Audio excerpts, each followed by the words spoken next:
حاضرین محترم، اللہ تبارک و تعالی کا کروڑہ احسان جس خداوند قدوس نے ہم سب کو آج کے اس عظیم الشان دن میں اپنے گھر میں آنے کی توفیق عطا فرمائی۔ حاضرین محترم، میں نے جو آپ کے سامنے قرآن مجید فرقان حمید کی ایک پوری سورت تلاوت کی، اس سورہ مبارکہ کا شان نزول یہ ہے کہ کریم آقا صلی اللہ علیہ وآلہ وسلم کے شہزادے پیدا ہوئے،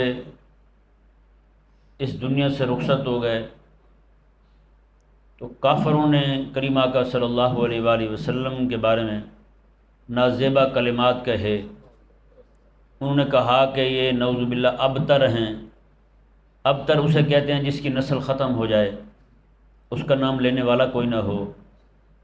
انہوں نے یہ کریم آقا صلی اللہ تعالی علیہ وآلہ وسلم کے بارے میں الفاظ کہے۔ آپ صلی اللہ علیہ وآلہ وسلم غمگین ہوئے۔ اللہ تعالیٰ نے حبیب کریم صلی اللہ علیہ وآلہ وسلم کو تسلی دینے کے لیے یہ پوری صورت نازل فرمائی۔ اللہ تعالیٰ نے ارشاد فرمایا، انا اعطیناک الکوثر، حبیب پیارے ہم نے آپ کو کوثر عطا کیا ہے۔ مفسرین نے الکوثر کے تقریباً کوئی 26 معنی بیان کیے ہیں۔ 26 معنی بیان کیے الکوثر کے۔ کوثر سے مراد کیا ہے؟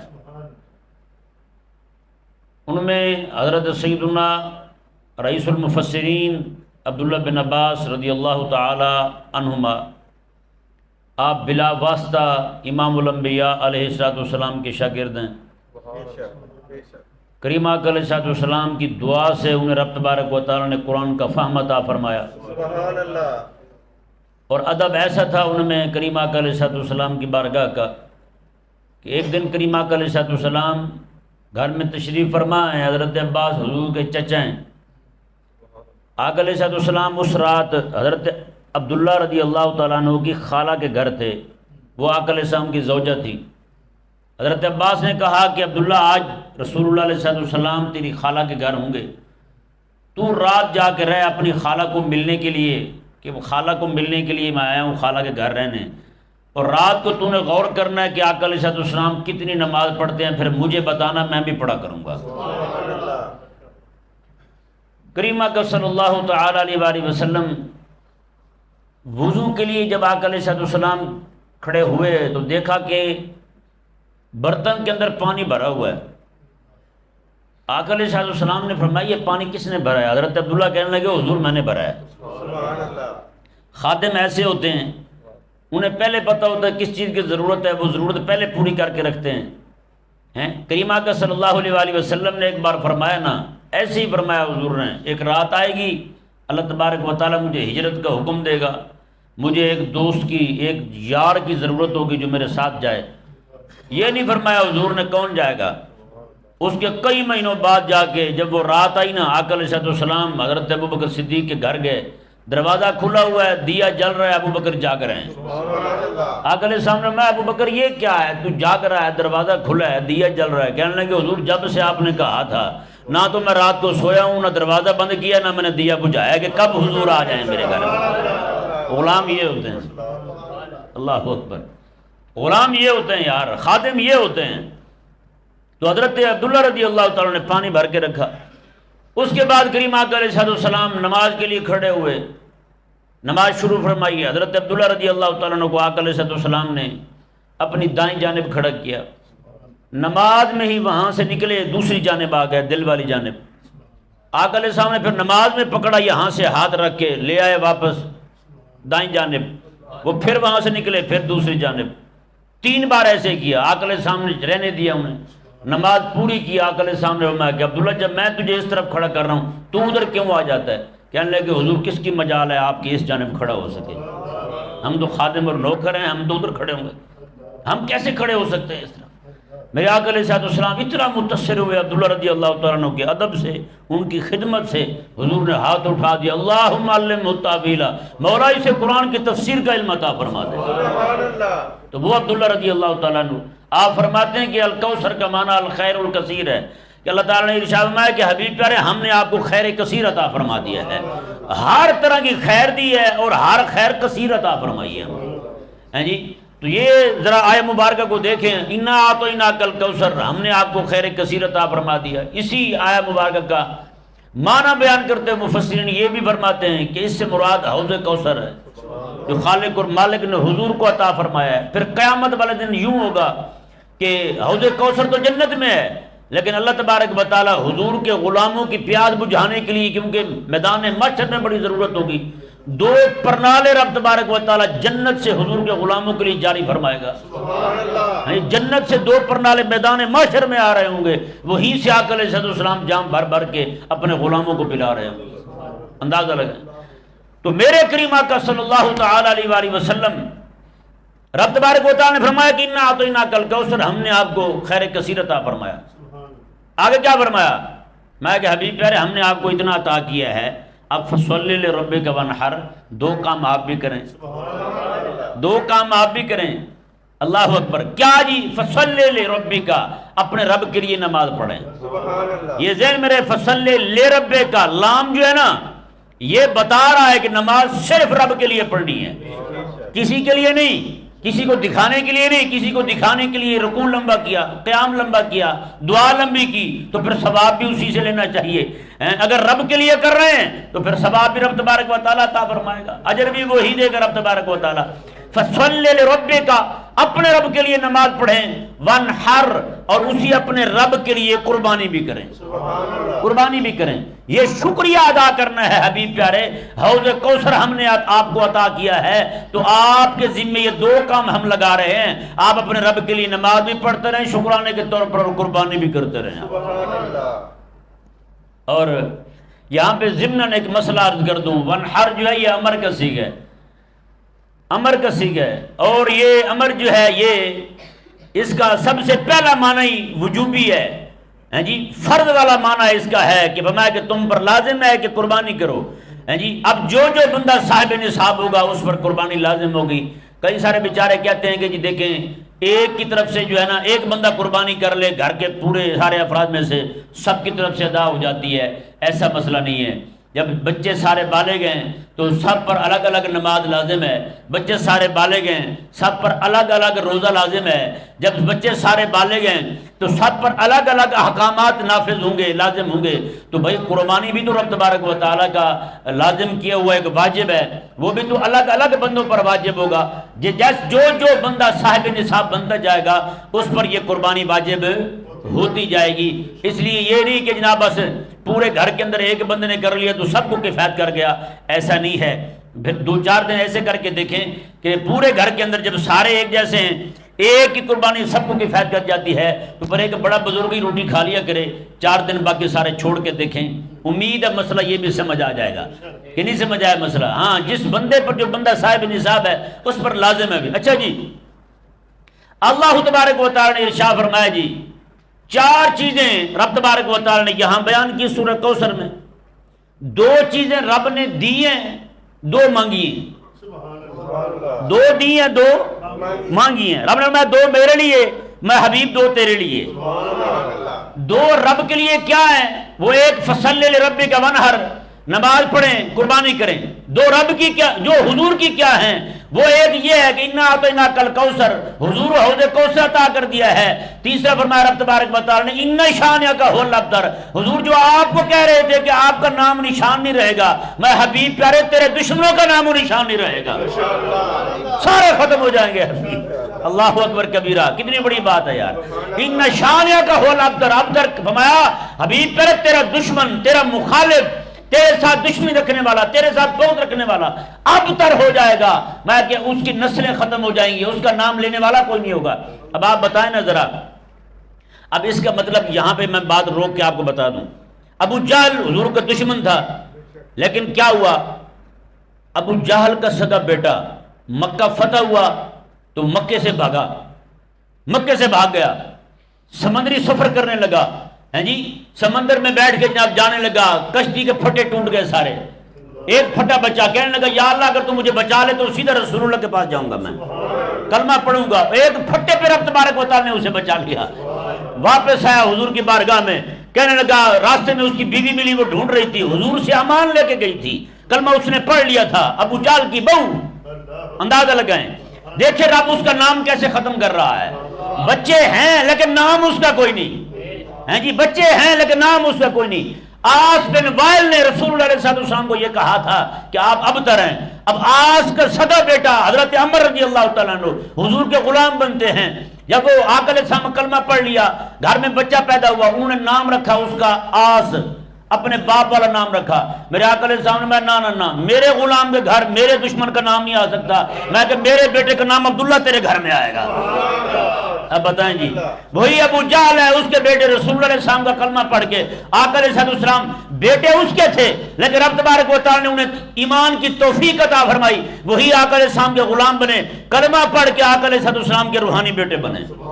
باپ رسول اللہ کا دشمن تھا, لیکن بیٹا جو ہے حضور کی ختم نبوت کی جنگ لڑنے کے لیے یمامہ کی طرف فوج لے کے جا رہے ہیں, حضرت ابوبکر صدیق روانہ فرما رہے ہیں. اندازہ لگائیں, وہی ابو لہب ہے, اس کی بیٹی کلمہ پڑھ کے رسول اللہ علیہ السلام کی غلام بن جاتی ہے, خادمہ بن جاتی ہے آقا علیہ السلام کی.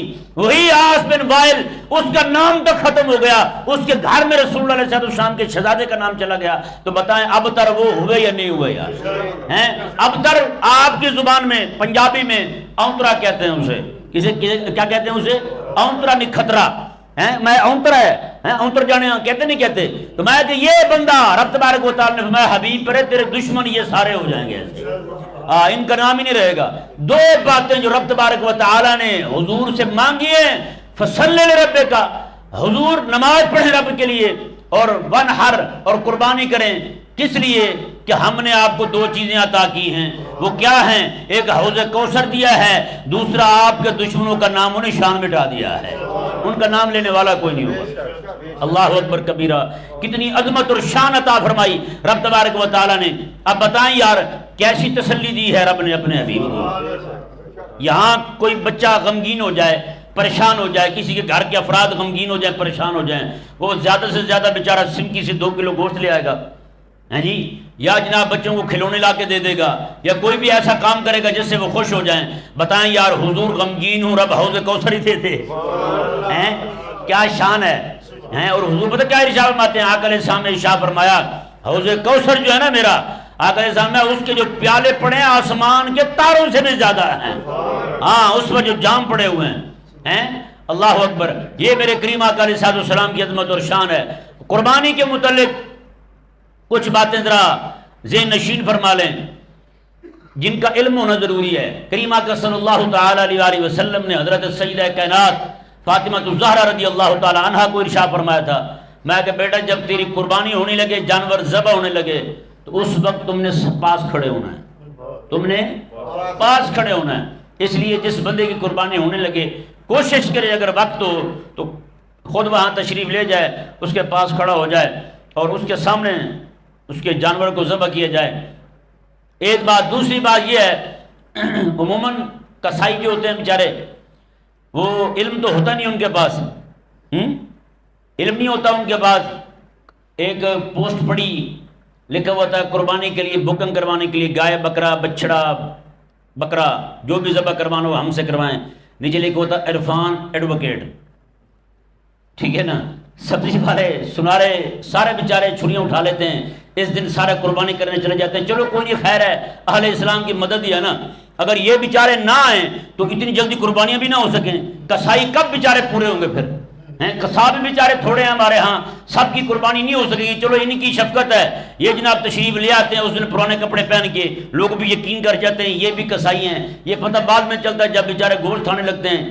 ہر بوٹی کے ساتھ ہڈیاں ضرور ہوتی ہیں, ہر لقمے کے ساتھ ہڈیاں ضرور ہوتی ہیں. بہرحال مسئلہ جو میں نے آپ کو سمجھانا ہے وہ یہ ہے, عموماً جب جانور کو ذبح کرنے لگتے ہیں تو جو مالک ہوتا ہے اسے بھی کہتے ہیں آپ بھی ہاتھ رکھیں, چھری کو اس کا ہاتھ لگوا دیتے ہیں.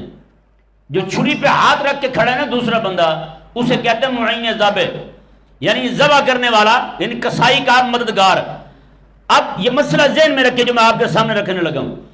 2 بندوں نے ہاتھ رکھا ہوا ہے چھری پر, دونوں بندوں پر تکبیر پڑھنا فرض ہے. دونوں بندوں پر تکبیر پڑھنا فرض ہے. ان میں سے ایک نے نہیں پڑھی, ایک نے پڑھ لی ہے, تو جانور حلال نہیں ہوا. یہ ذہن میں رہے. جان بوجھ کے ترک کر رہا ہے نا, بھول کے ہو جائے تو وہ الگ مسئلہ ہے. بھول کے بندہ تکبیر چھوڑ بیٹھے وہ الگ مسئلہ ہے, لیکن جان بوجھ کے چھوڑنا یہ حلال نہیں ہے.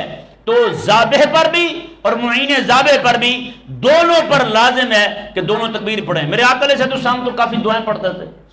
انی وجہت وجہی للذی فطر السماوات والارض حنیفا وما کان من المشرکین ہیں وما انا من المشرکین. یہ آقا علیہ السلام پڑھا کرتے تھے. پھر اور دعا مانگتے تھے یا اللہ یہ میری طرف سے بھی, میرے گھر والوں کی طرف سے بھی, میری امت کی طرف سے بھی قبول فرما لے. آقا علیہ السلام قربانی کرتے تھے اپنی طرف سے بھی اور ایک اپنی امت کی طرف سے بھی کرتے تھے. یہ حضور کی زندگی ساری کا معمول تھا. آقا علیہ السلام نے پھر مولا علی کو کہا تھا میں کہ میرے لیے بھی تم نے قربانی کرتے رہنا ہے. میرے لیے قربانی. مولا علی رضی اللہ عنہ بھی 2 قربانی کرتے تھے, ایک اپنی طرف سے ایک رسول اللہ علیہ السلام کی طرف سے کرتے تھے. اللہ تعالیٰ کسی کو توفیق دے تو وہ جہاں اپنی کرتا ہے وہاں رسول اللہ علیہ السلام کے نام کی بھی کرے. جی حصے رکھ رہا ہے جہاں اپنے رکھ رہا ہے وہاں پہ رسول اللہ علیہ السلام کے نام کا بھی کرے. کیونکہ ہمارے پاس جو عقیدہ توحید ہے, عقیدہ نبوت اور رسالت ہے, عقیدہ ختم نبوت ہے, عقیدہ آخرت ہمارے پاس موجود ہے, رب کا قرآن موجود ہے, رب کی وحی موجود ہے, رب کا دین موجود ہے, نماز پڑھنے کی توفیق ہمیں ملی ہوئی ہے. یہ ساری کی ساری لجپال نبی علیہ السلام کی محنت کی برکت ہے. یہ آقا علیہ السلام کی کوشش جد و جہد اسی کا ثمرہ ہے کہ آج اندازہ لگائے نا 1400 سال سے زائد عرصہ ہو گیا, آج بھی رسول اللہ علیہ السلام کے غلام اسی طرح نمازیں پڑھ رہے ہیں, اسی طرح قربانیاں کر رہے ہیں, اسی طرح حج کر رہے ہیں, اسی طرح رب تبارک و تعالیٰ کے احکامات کو بجا لا رہے ہیں. حتی الامکان جتنا ہو سکتا ہے ان سے آقا علیہ السلام کی شریعت حقہ پر عمل کر رہے ہیں, اور بغیر خلیفے کے کر رہے ہیں, بغیر حاکم کے کر رہے ہیں. آپ ذرا تھوڑا سا سوچیں نا, یہ حاکم نہ ہو, حاکم چھوڑے پولیس نہ ہو تو ملتان چنگی والا اشارہ قابو رہے گا؟ روزانہ کتنے ایکسیڈنٹ ہوں گے ہیں جی. پولیس ہے اشارہ صحیح چل رہا ہے, پولیس نہیں ہے تو روز جناب ایک دوسرے کو ٹھوک رہے ہوں گے. تو یہ بذرا ذہن میں رہے یار یہاں پہ خلیفہ رسول اللہ کا نائب ہوتا ہے, خلیفہ نہیں ہے. امت پھر بھی رب تعالیٰ کے احکامات پورے کر رہی ہے جتنا ہو سکتا ہے, جتنا ان کے بس میں ہے ان احکامات کو اپنا رہی ہے, ان احکامات پر عمل کر رہی ہے. تو اب ذرا خود اندازہ لگائیں کہ کریم آقا صلی اللہ تعالیٰ علیہ وآلہ وسلم کی امت جو ہے آج بھی جو حق پر کھڑی ہے یہ برکت ہے حضور کی اس جد و جہد کی, اس محنت کی. ایک انگریز تھا, اس نے کسی کو کہا, مسلمان کو کہا, اس نے کہا دیکھو جی میں کتنا پاورفل بندہ ہوں. اس نے سیٹی ماری, بندے کھڑے ہو گئے فوجی اس کے جو پریڈ وغیرہ کرا رہا ہوگا. اس نے پھر جناب کو بولا, سارے بیٹھ گئے. اس نے کہا دیکھو کیسی پاور ہے مجھ میں. اس نے کہا پاور تیری کیا ہے؟ اس نے کہا 5 سے 10 لاکھ بندہ حرم مکی میں نماز پڑھتا ہے. رسول اللہ علیہ السلام نے آج سے 1400 سال پہلے فرمایا تھا سیدھے ہو جاؤ, امت آج بھی سیدھی کھڑی ہے وہاں پہ. تو جب تک کھڑا ہے کہہ رہا ہے ان کو, جب تو نہیں ہوگا تو کوئی بھی نہیں کہے گا ان کو. انہوں نے کہا رسول اللہ صلی اللہ علیہ وآلہ وسلم تو میں 1400 سال پہلے فرما گئے اس تو سیدھے ہو جاؤ, تو میں امت آج تک سیدھی کھڑی ہے وہاں. مکہ میں دیکھ لیں, مدینہ میں دیکھ لیں, پوری امت کو دیکھ لیں. بحمداللہ تعالی حضور نے جہاں کھڑا کیا تھا حضور کا امتی وہیں کھڑا ہے. ہاں جی, نہ انہوں نے کعبہ بدلا ہے, نہ قبلہ بدلا ہے, نہ انہوں نے عقیدہ توحید بدلا ہے, نہ عقیدہ نبوت اور رسالت بدلا ہے, کچھ نہیں بدلا ان کا. بحمداللہ تعالی ہر شے ویسی کی ویسے ہو رہی ہے جیسے میرے کریم آقا صلی اللہ علیہ وآلہ وسلم نے حکم عطا فرمایا تھا. سمجھا گیا مسئلہ جی؟ آخری مسئلہ سماعت فرمائیں. عموماً ہوتا یہ ہے کہ کچھ لوگوں نے قربانی کرنی ہوتی ہے, 6 حصے ہو گئے, ایک حصہ رہتا ہے. کسی وڈیرے کے پاس چلے جاتے ہیں, یار آپ نے 2-4 بکرے کیے ہیں, ہمارے پاس ایک بندہ جو ہے وہ تھوڑا ہے, آپ مہربانی کریں ذرا شریک ہو جائیں, چلو ہمارا کھاتا پورا ہو جائے گا.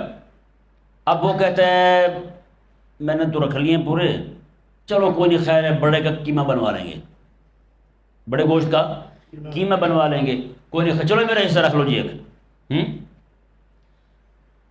6-7 بندے ہیں, 7 بندوں میں سے اگر ایک بندے کی بھی نیت جو ہے نا صرف گوشت کی ہوئی, قربانی کسی کی بھی نہیں ہوگی. نیت رب کو راضی کرنے کی ہو, بس رب تعالیٰ کو راضی کرنے کی نیت ہو تو پھر قربانی ہوگی.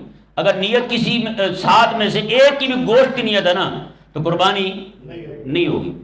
اسی طرح کر کے کسی بندے نے کسی قادیانی کا حصہ ڈال لیا اپنے ساتھ, قادیانی کا حصہ ڈال لیا اپنے ساتھ قربانی میں, تو کسی کی قربانی نہیں ہوگی. گستاخ صحابہ کا حصہ ڈال لیا, قربانی رسول اللہ کے گستاخ کا حصہ ڈال لیا, قربانی نہیں ہوگی, کبھی قربانی نہیں ہوگی.